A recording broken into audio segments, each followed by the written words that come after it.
Hello everyone, I am Major KD, and I thought in light of Tarnished Deathmatch Season 2, I would just take you through some of the sort of backbone principles, I suppose, of how a game can develop, basically.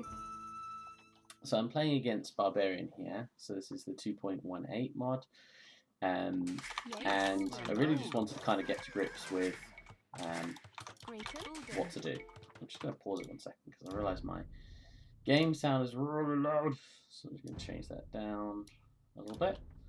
Cool. So, basically at the start, common to obviously preference 1 on house and the rest on military structures, and really just trying to get your military numbers up. I'm actually just going to bug the scout here just because I hate the barbarian scout so much. Hopefully I bug him. Looks like he's going for something here. Oh, he's gonna do a number on me with this one. So don't want to lose any villages. So just garrisoning villages where I can as well. And I suppose the key thing here, just to note. Sorry, I know you wouldn't normally pause a game sort of in live, but the key thing to note is sort of goal positions, right? So beginning of the game, this is a very principal sort of staple thing that you'll be looking for. Sort of where are your goals located in comparison to theirs. He actually has the Barbarian has quite a nice setup there, so you can see my goal's more forward than his is. And also there's a back gold that's not too far from his base. Slight forward out golds there, but I'd say I'm slightly more disadvantaged in terms of this gold here in the north, which is a little bit easier for him to deny. He's closer to that than I am to his. And even though it's fractional across the map, maybe half a screen's width, that can make a huge difference, especially in one like playing where you don't have as mobile civ and things like that. So anyway, obviously just going to keep prioritising houses, don't do what I did and run out of pop. But really, you want to start getting your units mobilised. You don't want them sitting in base, because what's the point in that really? There's no direct point in it. So yeah, we'll just prioritise getting our units out. Barbarian's quite predictable. He's gonna rush me down the middle here. We're good with that. You can come get me. I probably would normally not prioritise quite as many barracks. In actual fact, if you build too many, you can just stop the queuing. You don't have to have the queuing as high as it is. But yeah, for this particular map, we want more on archers here. And the reason why I'm making that decision over champions is if this particular map, let's say, was more orientated to round, say, like a forward goals from his position. So let's say he had sort of 2 goals where my cursor here is on the mini map, sort of forward there. Then I might want to go for champs because I might want to try and roll. But he's got a lot more defensive capability because of where those are positioned. So this is ultimately going to change my opening build order.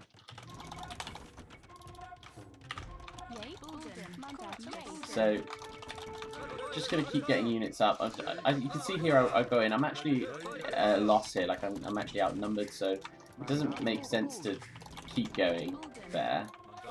So I'm just gonna bring my units back for a minute. Now something to note is that I'm going to be trying to get early TCs up for my goals. And ultimately there's hills here in the middle. Hills really important because of course you get the 25% elevation bonus. But the main thing I'm going to want to prioritise here is longbows and also some archery ranges to make sure that I'm keeping my production high, and especially as I'm Britain, so I want to try and take advantage of my my range advantage. There's other things as well. Britons have, and I'm specifically playing Britain, so they have siege workshops as something that can absorb archer fire, so that's really good. But just going to talk about developing your economy as well. So something to note is you also want to start developing your economy, right? So I've got my opening town centres preferenced onto gold, and then after that I really want to try and preference out onto economy. Now Britons are very heavy on on wood. So ultimately I want to go from there, and then from wood I can then bleed out into farmers if I want to, right? I'm really trying to capitalise on this hill, and what I can also do is try and work to deny some of these side goals as well.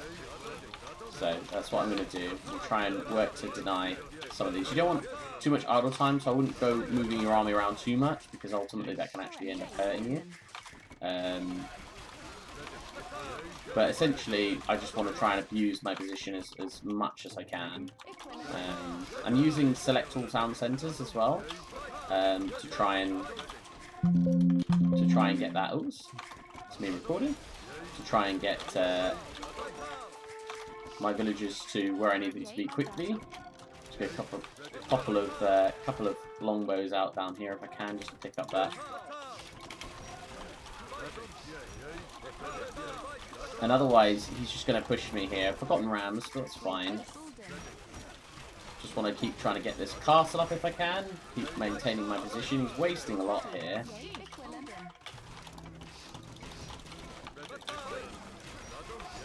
And you can see, trying to get these rams out. I can repair this castle if I want. Having a castle up is really nice for me. I'm just going to try and back. Prioritize trying to kill any onagers and things like that that might come down. And you can actually see, whilst I set my wood Cid, because I preference so many champions, I'm going to keep building champions actually, just to deal with the rams. But I did mention that that they are incredibly wood intensive, and they are. But as I say, we can see we're actually running low on a bit of food here. So what we can do is start to put some of our, so I can do all town centres here, and I can just say, look, I want you to go to this place, which I know is fairly defensible, and I'm going to start laying down some farms. And I can always change this as the game develops.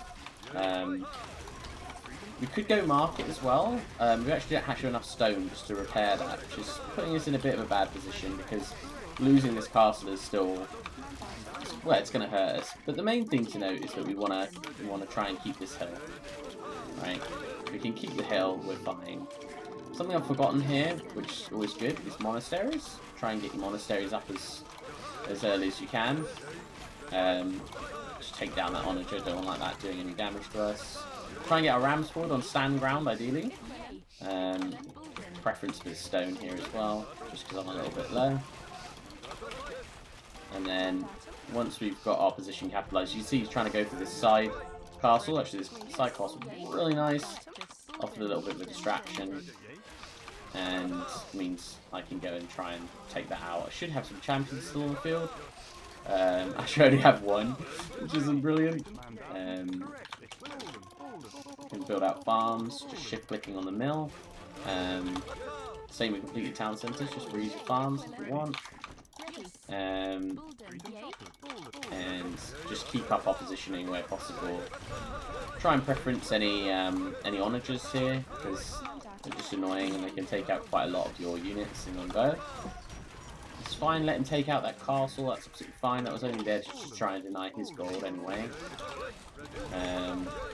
Try and shift click where possible onto enemy structures, well, trebuchet, sorry, not structures.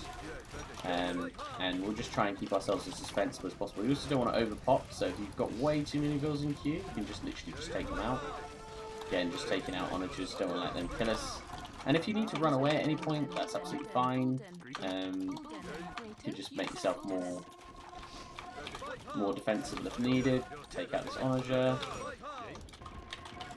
I'm just trying to, what I'm trying to do is I'm trying to build up an economy as best as possible. So, you know, early on in the game, enough town centres to support that production. So you can see I've got 11 town centres on the field, which is a lot. But it's needed, especially in these moments where, you know, you're under attack, you don't want to die, I don't want my economy to die, so I can put castle in my economy there as well. And again, if anything comes in and tries to attack your economy, that's fine.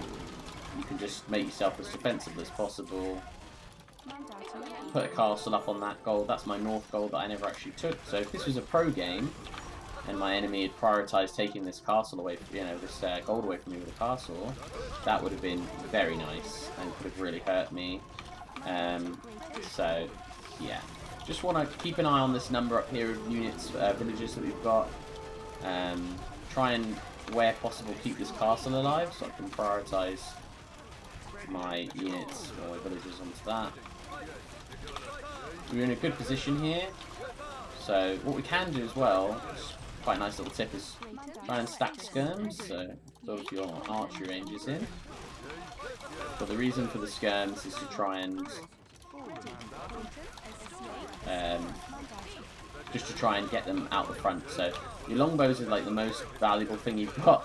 So I'd actually rather lose arbs quicker than I'd like to lose longbows.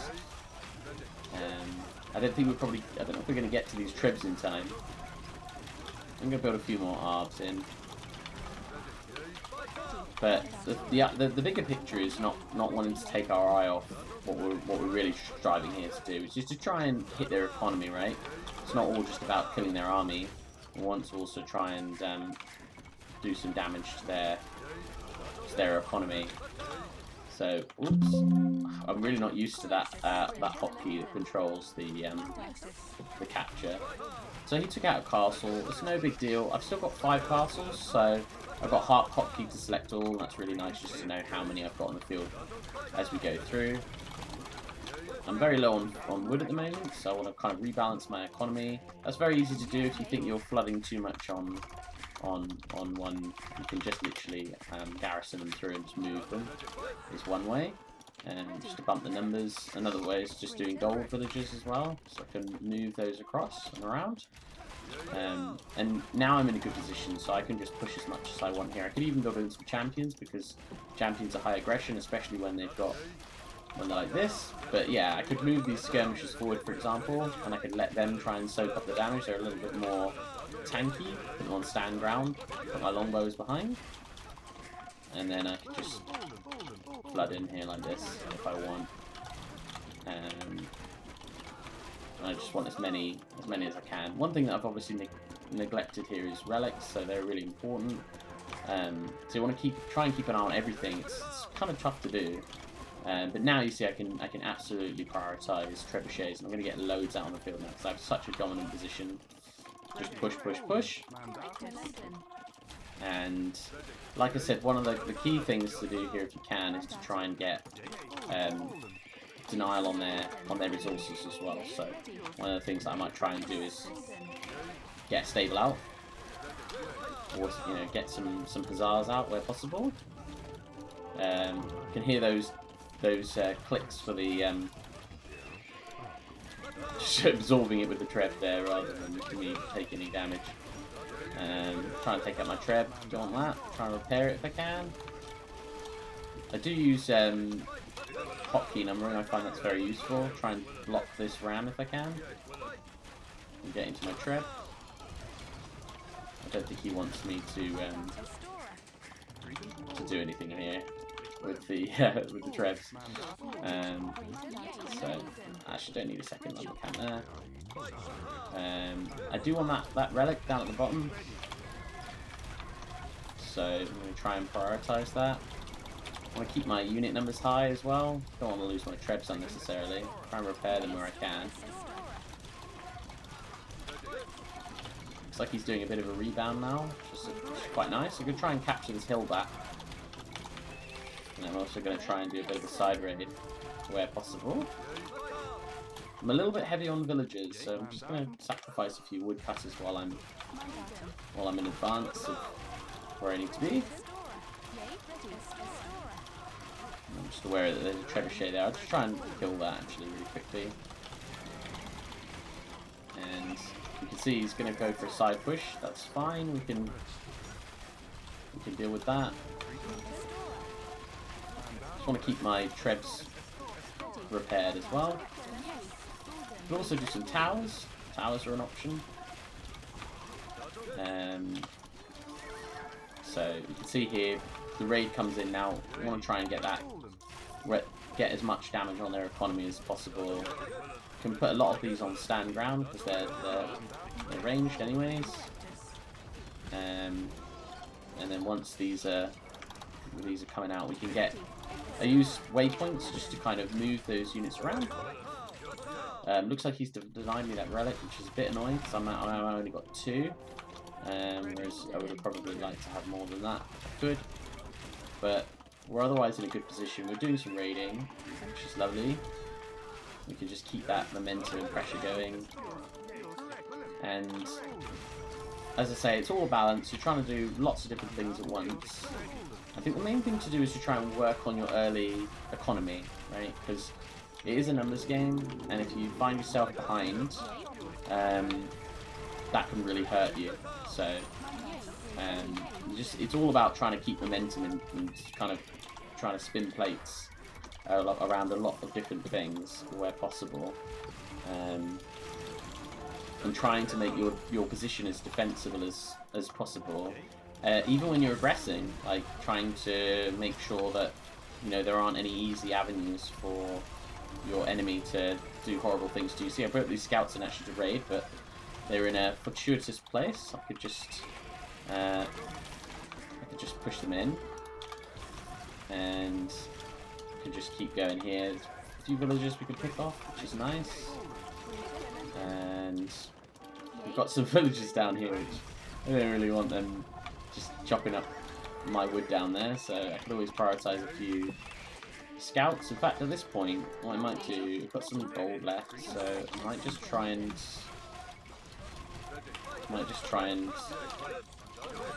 get as much as I can forward now. I've got this brilliant little momentum with my trebuchet, so I can keep that going. I actually don't have an automatic farm seeding on just to play RM, so I've already switched that on there. Which is a must to have on in DM, because otherwise you can get farms suddenly needing to be seeded in the middle of a big fight, and that's really annoying. I thought I had some villagers forward. Good game recalled by the barbarian. So yeah, and if I just if we come out of this game then and we go to, hopefully there's a recorded game of that, so I can give a bit more of an overview. 1 second.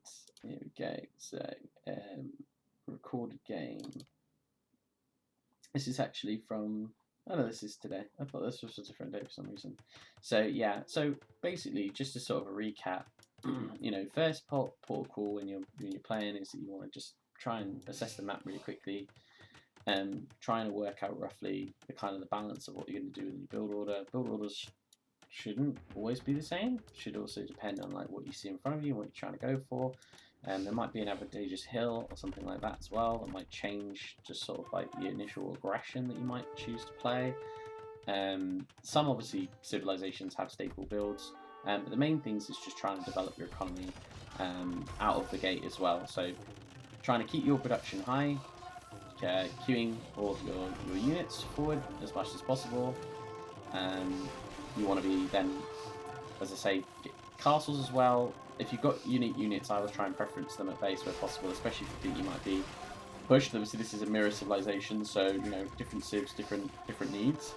And once your once your economy is starting to develop, then you can move those villagers around depending on what you need. But you can see I've got an outburst of lots of different town centres, and you want really at least sort of 4 around wood, or at least going for food, and trying to develop that out at the same time as trying to do your battle.